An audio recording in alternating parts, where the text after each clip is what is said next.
Introducing NASM-1, NASM's ultimate membership program. Unlock access to everything your fitness career needs to succeed. Unlimited CEUs, free courses, access to our premium app, and exclusive discounts, all for $35 a month. NASM-1 is best-in-class tools, cutting-edge certifications, confidence in your craft, and everything you do as a personal trainer made easy, so we can achieve our greatest goals together as one. You're listening to the NASM-CPT Podcast with Richey, winner of the Share Care Emmy Award for Social Storytelling and the official podcast of the National Academy of Sports Medicine.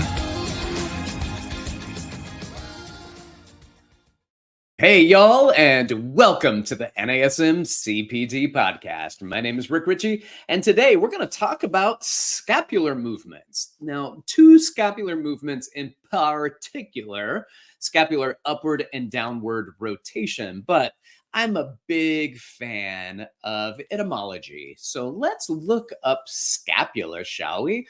Learn a little bit more about that shoulder blade that we're going to be talking about. So scapula, as a noun in anatomy, shoulder blade, in the 1570s, modern Latin and late Latin, the word scapula meant the shoulder.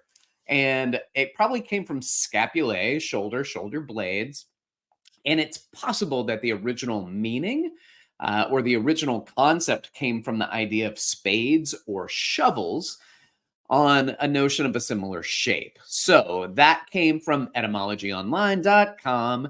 And now we're going to talk a little bit about upward and downward rotation. Well, there are some other movements first. There is elevation of the scapula and depression. There's protraction and retraction. But we're going to spend a few minutes right now on first upward rotation.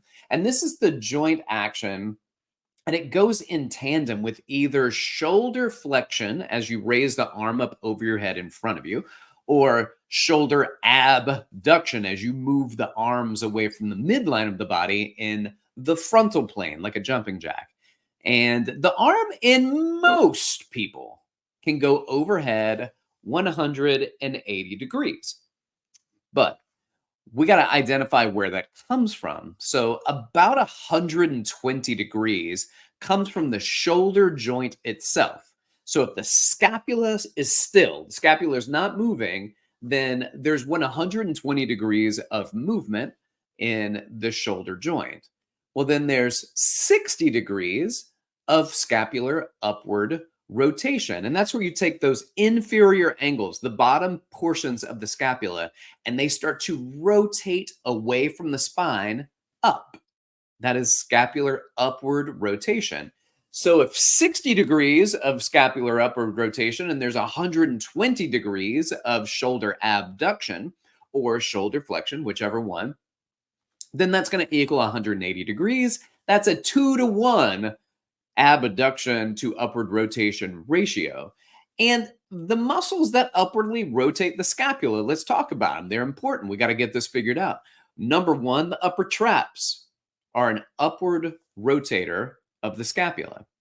The lower traps are an upward rotator of the scapula. But Rick, aren't those opposing muscles? Technically, not opposing muscles. They are the same muscle, and the joint actions can oppose each other.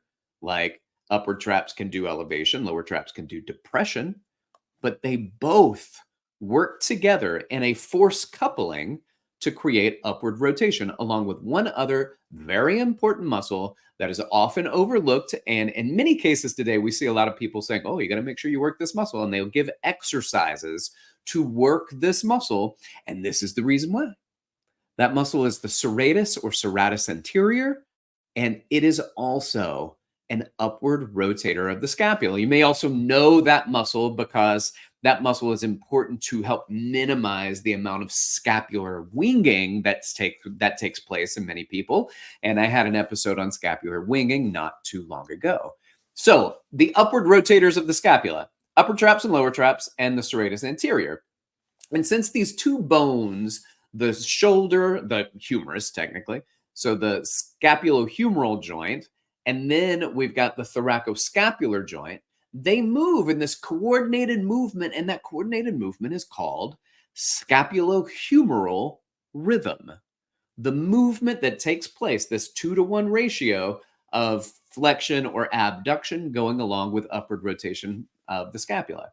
All right. Scapulohumeral rhythm is important, and I will venture to say that in the majority of non-traumatic shoulder issues, so somebody didn't bang into you, didn't fall down, you didn't bump into something. So in the majority of the non-traumatic shoulder issues, they're going to be due to scapular issues and not shoulder joint issues, even though the pain might be in the shoulder joint itself. So let's look at this as a for instance, right? So the shoulder abducts fully. It can do 120 degrees of abduction, but the upward rotation is only 50 degrees, not 60 in this particular scenario. Well, if you get that full 120 degrees and the scapula isn't continuing to rotate up, then what's happening is that there is the scapula has a portion of the scapula that it can bump into. All right. So this acromion process of the scapula, as you reach overhead, there's a muscle that threads between the humerus and underneath the acromion process, a very important muscle, one of the rotator cuff muscles. Which rotator cuff muscle? I'll venture this as a question that you can answer. Which rotator cuff muscle goes over the humeral head and under the acromion process? With limited space, that muscle can get squished, it can get pinched, it can potentially and eventually get damaged. And that muscle is the supraspinatus. So one thing that you may see in people that have limited upward rotation is that they'll get to a point and they can't upward rotate anymore. So in order to try to get the arms overhead, rather than continuing with upward rotation, you'll see them shrug. You'll see scapular elevation take place. So they reach the arms overhead and scapular elevation starts to take place to try to get the arm overhead. I have a former client that I haven't seen in a while, but I remember him because he reached overhead. He had significant shoulder issues on one side, no pain on the significant shoulder issues on one side. The other side moved a lot better, but there was a lot more pain. Here's what I think happened. I think that one shoulder, the one with less movement, was so locked down that he couldn't even get the shoulder into a position to pinch the supraspinatus anymore. He'd raise it up and then he would shrug. And the arm, the elbow would barely get above the shoulder. Now, in the other arm, he did get the arm up higher, but there was pain associated with it. And I think that's because as he reached up, then he's limited in upward rotation, but the shoulder kept abducting and it would create that pinch between the subacromial portion, the subacromial space that the supraspinatus went through, and that would pinch and eventually lead to damage. All right, so these are the things you look for in the assessment. So if you do like an overhead squat assessment, you're going to look and see, do the arms fall forward? That's going to give you some information as to whether or not you have range of motion at your shoulder. Now, is that coming from shoulder or scapula? Well, we don't know, and there's going to be further assessments, but to be honest, if you can't pinpoint which one it's from, it's okay to say, let's look at both. Because to be honest, because the lats attach to the inferior angle of the scapula and the lats get tight, they can also inhibit, they can also impede scapular upward rotation. So what if the elbows bend?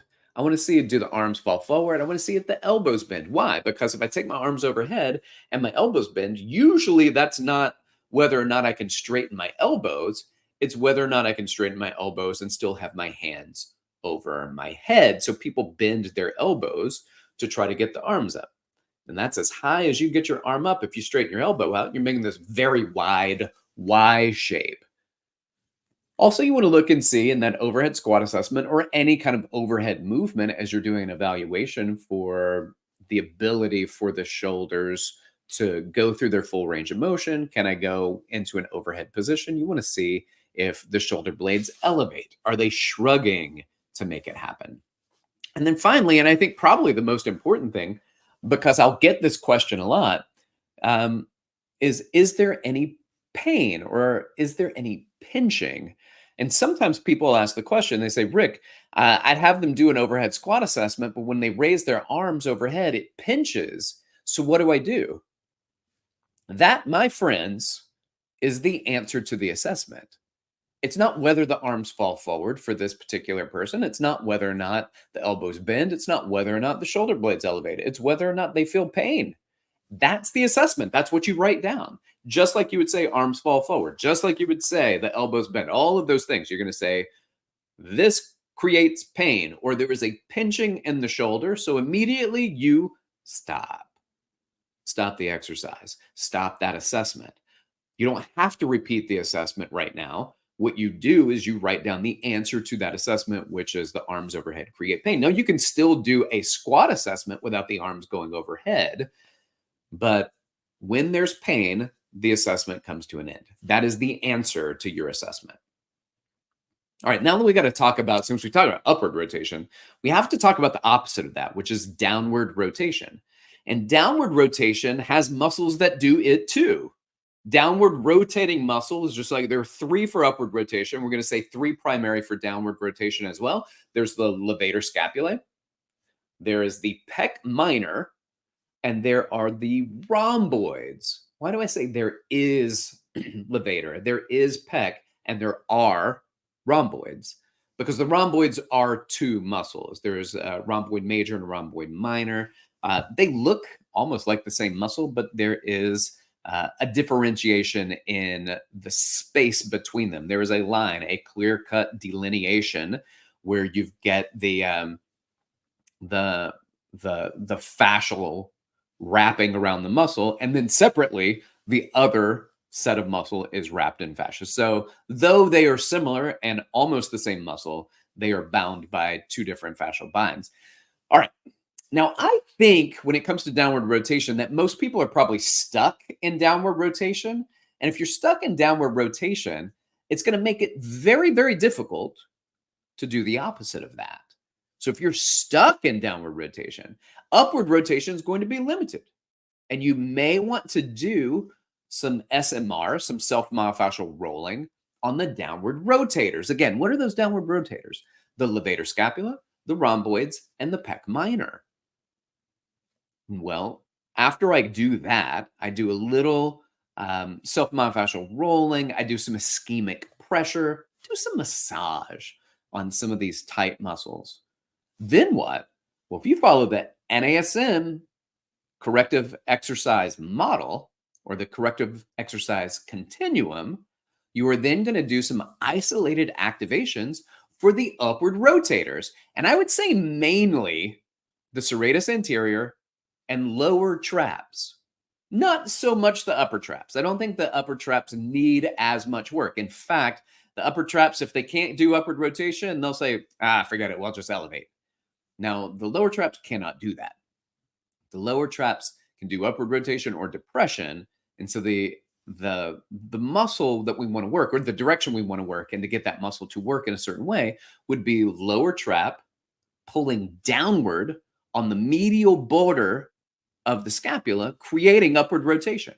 And what happens is that the serratus anterior on the anterior side of that, so it's between the rib cage and the scapula, it's stuck in between them, and it attaches to the medial border of the scapula, and it can help protract and upward rotate the scapula. I know I don't want to get into the weeds too much here, but this is important. So what do? We could do isolated activations for the upward rotators. What might those be? I like the wall angels.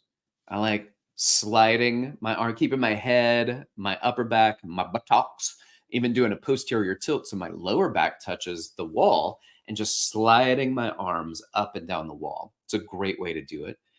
You may see people putting their a foam roller on the wall and putting their forearms on the foam roller and sliding up and down. I like that one because that one adds protraction. It is creating protraction, which is going to help to shorten the serratus anterior while doing upward rotation.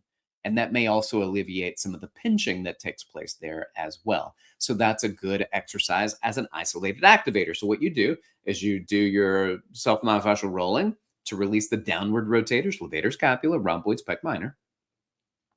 You can stretch those if you want to, but they're harder to stretch. Those muscles are a little bit harder to stretch. So the foam rolling is going to be important. The isolated activations for serratus anterior and lower traps, very important.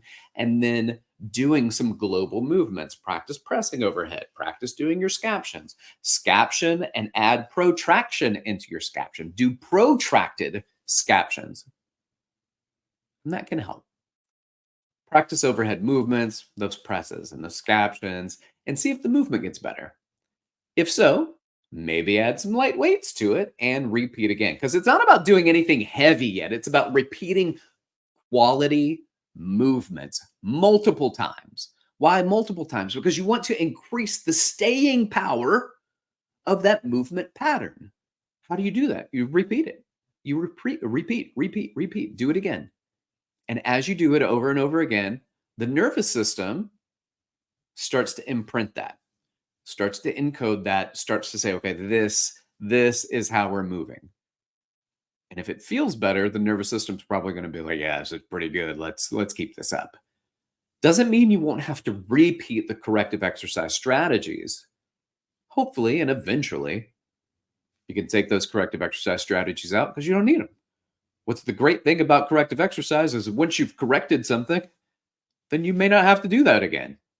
And that would be delightful. All right, y'all.